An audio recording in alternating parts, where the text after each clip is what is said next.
What's happening here is people are being asked to close their businesses, to stay home from work, and to not engage in certain kinds of economic activity. And so they're pulling back. And at a certain point, we will get the spread of the virus under control. And at that time, confidence will return, businesses will open again, people will come back to work. I'm Julie Pace, Washington Bureau Chief for the Associated Press. And this is Ground Game. The coronavirus pandemic ranks among one of the most consequential stories ever covered by the Associated Press in its 170-year history. Here to take you inside the outbreak is AP's Ralph Russo.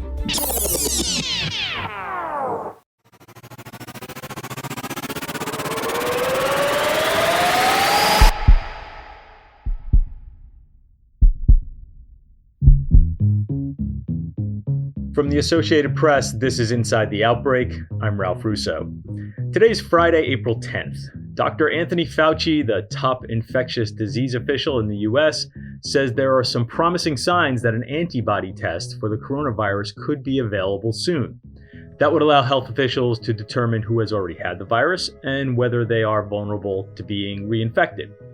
Meanwhile, the worldwide death toll has passed 97,000, and in Europe, the 19 countries that use the euro currency are spending $550 billion to cushion the recession caused by the virus. Today on Inside the Outbreak, we'll talk with Chris Rugaber, who covers the Federal Reserve and economic issues for the AP, and economics editor Fred Monyak.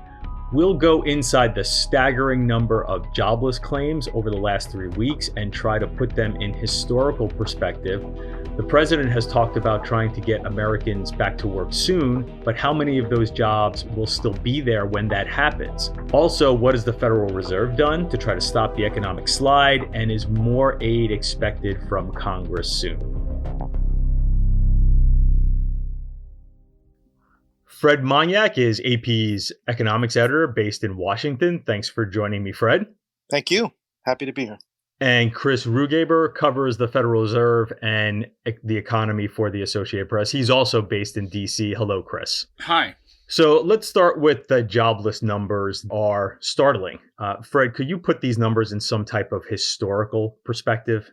Absolutely. You're absolutely right that these numbers are truly staggering. So just to give you some key data points to put things in a little perspective, over the past 3 weeks, 17 million Americans have applied for unemployment benefits, meaning they were laid off in that time period. That is by far a record, and nothing is even close. It means that 1 in 10 workers have lost their jobs just in the past 3 weeks because of the coronavirus outbreak.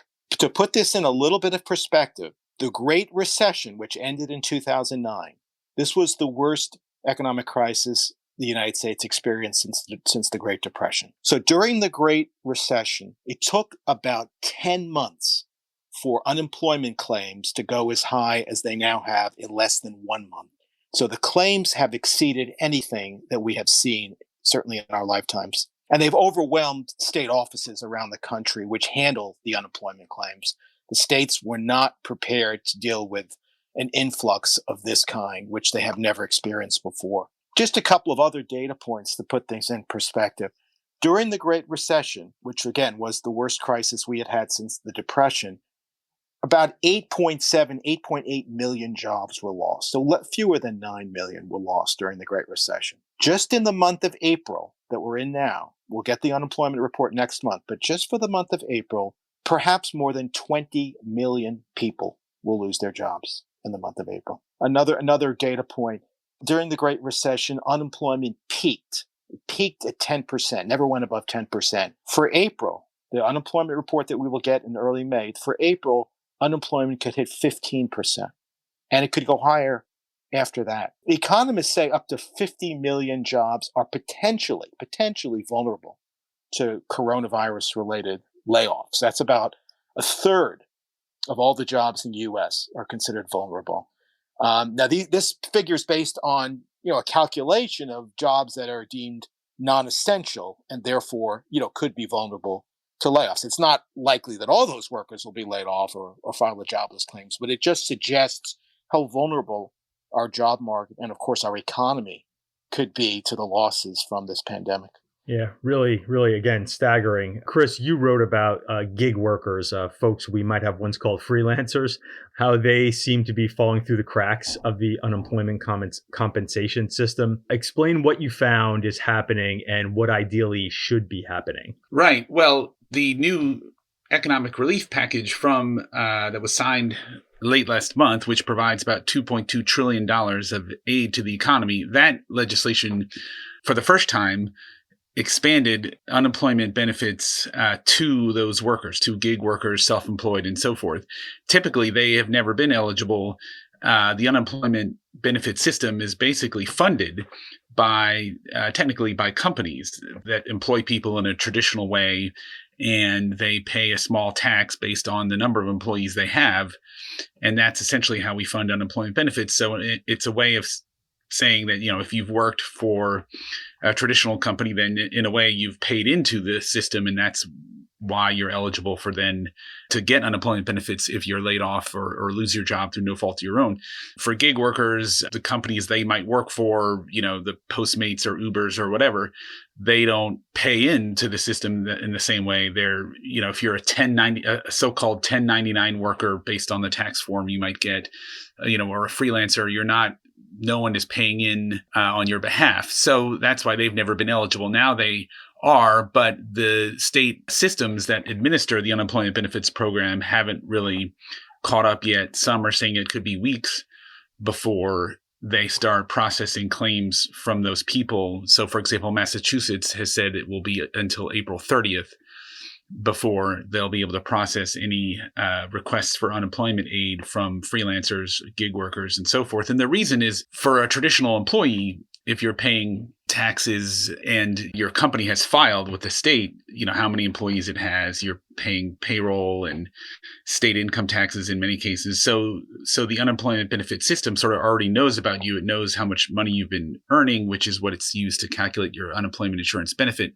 For self-employed and freelancers, they're all going to have to document that on their own, and states are going to have to verify in some way. So people will have to provide tax forms or other documentation. So all of that is going to take time to ramp up. Again, for example, in the state of Massachusetts, they've apparently contracted an outside vendor to develop a whole new platform. So for a lot of the folks that not just who are working for ride-hailing services, but small business or self-employed, I spoke to someone who has a photography business. So he's filed in California, and that system wouldn't take his application because he's self-employed. And if you look on their website in California, it says it still has sort of the old rules about who can qualify and who cannot. So it's another wrinkle and another source of headache for a lot of people. So the last thing on the unemployment numbers, and I'll bounce to you, Fred, but Chris, feel free to weigh in if you want, is there any way to estimate how many of these jobs will come back as the country, quote unquote, gets back to normal? That's one of the big unknowns hanging over the economy right now. The best case scenario, and you hear economists talk about a V-shaped recovery, which suggests that we go down very quickly and very steeply when the pandemic is resolved, that we all sort of bounce right back quickly to where we were. Everybody goes back to work, the economy roars back to health. That's the best case scenario. But really, no one outside of the government will tell you that they expect that to happen without glitches. And the reason has to do with human nature. People are going to be wary of coming back and congregating in groups, whether it's in their workplaces or whether it's at sporting and entertainment venues right away, or even in the first weeks and months after this happens. There may even be restrictions likely imposed by local governments, state governments, about how many people can congregate, for example, in restaurants or, in stores, just as a way of obviously not igniting the return of the pandemic, which I think all the health authorities are concerned about. So I think that suggests that the jobs will not bounce back immediately and may not for a long time, which will likely hold back the economy longer than the government would certainly want it to be held back. The other thing I will just say is it's not clear whether all the businesses will be able to return to where they were. Many small businesses, despite the federal rescue package, many of them are likely to go under.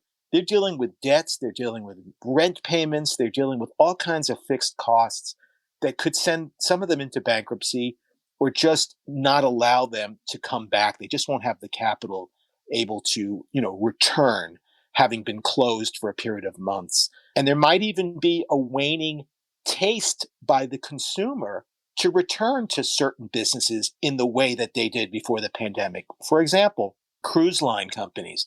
I don't know if cruise lines are going to come back to where they were. That may be an industry that will, if it doesn't go under completely, might be just a fraction of where it was before the pandemic.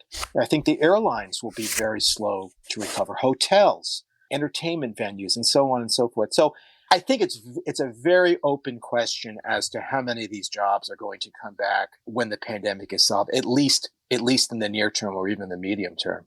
Right.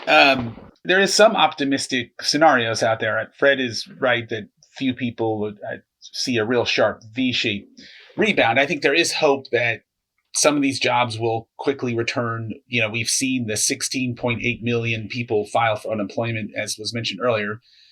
Some economists do expect to see in the second half of the year, particularly later in the year, we could see some months where millions of jobs return, but it will probably take longer than people hope. Another example that people use is a sort of checkmark recovery. So you have not quite a V, where you have a sharp downturn that we're already seeing, and then you have certainly a slower but still hopefully healthy rebound. I mean, that is possible if the virus remains in check once it starts to decline. But the big question not only is just how many companies will be able to survive through this, as Fred mentioned. Certainly, there's been studies showing that small businesses typically have maybe 2 weeks of cash cushion at any time. So both the Congress and the White House are trying to do with the rescue package and the Federal Reserve, which is to provide the loans and in some case cash assistance to try to just keep businesses alive so they can rehire workers. I've spoken to certainly several small businesses that anticipate to rehire people when this is all over. But again, it certainly depends on variables that Fred mentioned, who's going to come back to restaurants, how quickly. You also do see some large companies, Marriott, even some of these hotel chains that talk about furloughing people as opposed to permanently laying them off. And that's based on at least some hope that they will be able to bring back people. But there really are questions about, whether some of these changes will be permanent. It's not just a question of, will people be comfortable going back to hotels, although that will be part of it. But, how many businesses will discover they don't need to do business travel, that they can continue to do video conferencing and these things that we've seen already. And if that's a permanent change, then yes, you would see a significant, a hit to hotels and other travel industry companies that would be a longer lasting thing, even when the virus gets back under control. So my last one for you guys is, we'll start with Fred. Congress passed this, as you said, the $1 trillion worth of aid last month, a rescue bill. Is there more money coming? Is there anything else coming from the federal government that's maybe in the pipeline? The short answer is probably yes. There does seem to be an appetite from both the administration and from the Democrats in Congress. There's a little bit of resistance from some Republicans in Congress, but I think the momentum for this is probably speeding along. There is more talk of more money or more long-lasting money that needs to get into the hands of households, perhaps even small businesses. So we've had, I guess, 3 rescue packages now approved by Congress. The big one was the most recent one, the $2.2 trillion package, and this includes money for households, cash checks that are going out as early as this coming week. There's money for small businesses that is in the process of being processed and eventually distributed. But there is momentum for a 4th package of some kind. I don't think we know in what format it will be, but it's moving along. I think the realization is taking hold. The damage this virus is causing is going to be deeper than anything anyone has experienced, whether they're individuals, whether they're businesses. And the money is going to have to be bigger than probably what anyone even imagined just a few weeks ago. So I think we just have to stay tuned. Now, the individual checks are just starting to flow, and the belief is that they'll head out in meaningful amounts, perhaps starting Monday. That's according to reports we're getting, from Washington. Whether it happens that way, whether it happens as fast or as smoothly as the administration would like or the recipients would like, We just have to wait and see. But this coming week, we will likely start to see money get distributed in a meaningful way. Right. Well, quickly, you've had a huge unprecedented response from the Federal Reserve as well. Much of its work, I think, has been done, but they may expand their programs in the future. But they have set up programs to provide a tremendous amount of loans to larger corporations, medium-sized businesses. They are hoping they will be supporting the state and local bond market, which should help fund local and state governments, which are seeing both significant drops in revenue from lower sales taxes and so forth. At the same time, they're seeing higher costs in things like unemployment benefits and Medicaid. So that is also another big part of the government's effort to offset the impact of all this. Fred Monyak is AP's economics editor based in Washington. Chris Rugaber covers the Federal Reserve and the economy for the Associated Press. They are both based in D.C.